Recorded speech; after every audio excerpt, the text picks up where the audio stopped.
I'm very excited to be here.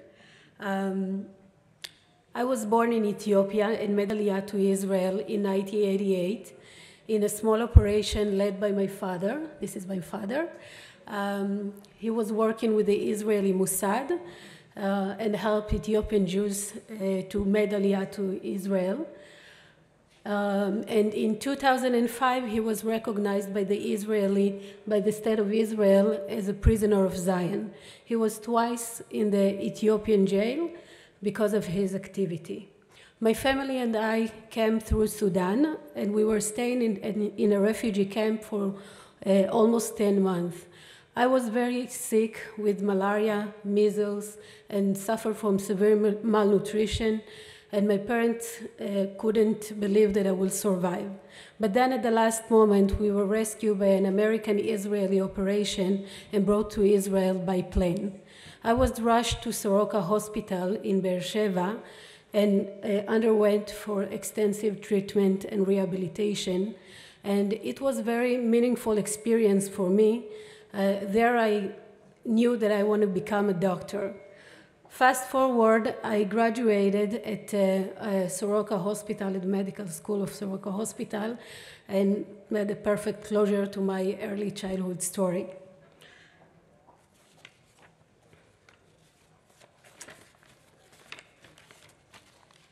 As a daughter of immigrant from Ethiopia, and as a medical student, I was exposed to the gap in medical treatment affecting citizens from different background and origin in Israel, and especially the Ethiopian community.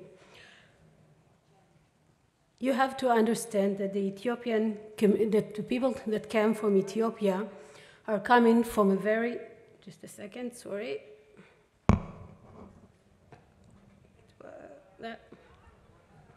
How do I go back? Sorry. Oh, okay, sorry. Those who are coming from Ethiopia are coming from a third world country without advanced medical services, without any formal education, with a very different culture and a gap of language.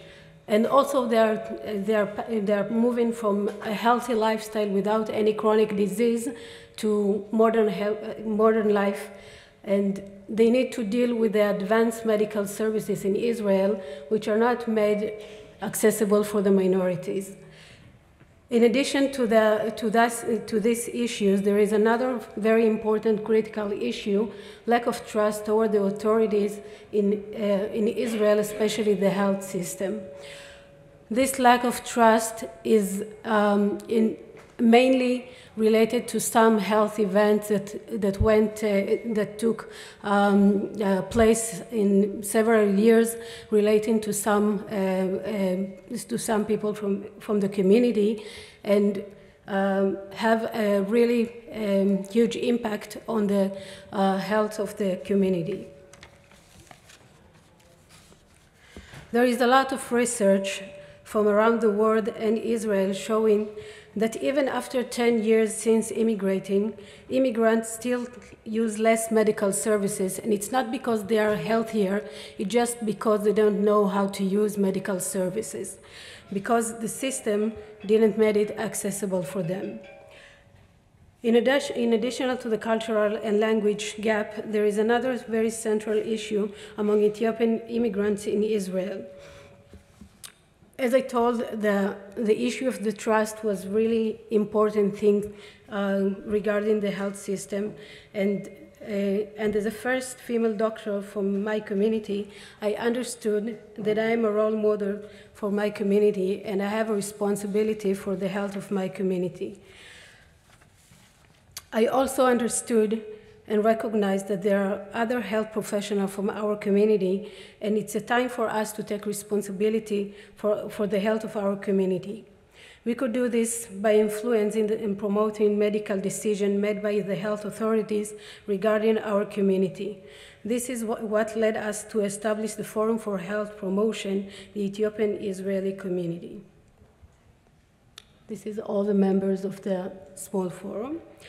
Our vision is to decrease the medical gaps while instilling social involvement and action values among young adults from our community.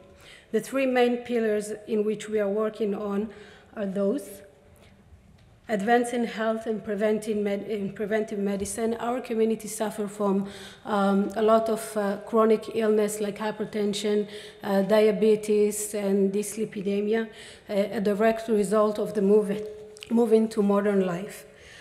In addition, there is lack of awareness to early screening for breast cancer, colorectal cancer, cervical cancer, because the information regarding this test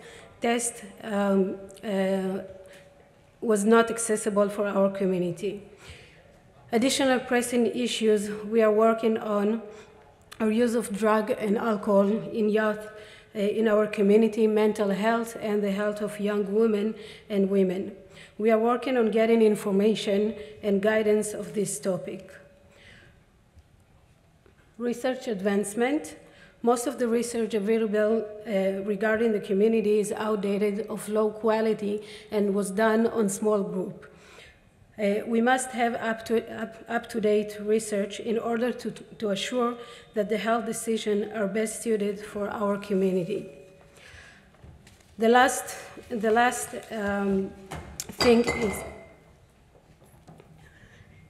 thing is changing discriminating institutional policy toward the Ethiopian community. This is the most important in our opinion. We believe that trust is the base to it all. If we succeed in regaining the trust of the community toward the health system, it will have a huge effect. It will have a huge effect and improve all aspects of health within the community. We are doing this through a restorative justice process, full recognition of the system to the wrongs that was done toward the community, and fix them. Our forum is a small group working, paving the way together with approximately 400 healthcare workers from our community. We recognize and believe in the importance of advancing equality in health for our community. This is why we all volunteer our time for this cause. I believe our work is not only changing the reality for the Ethiopian community, it is changing a process and perception within the health system that will have an effect of all the Israeli society in general. Thank you.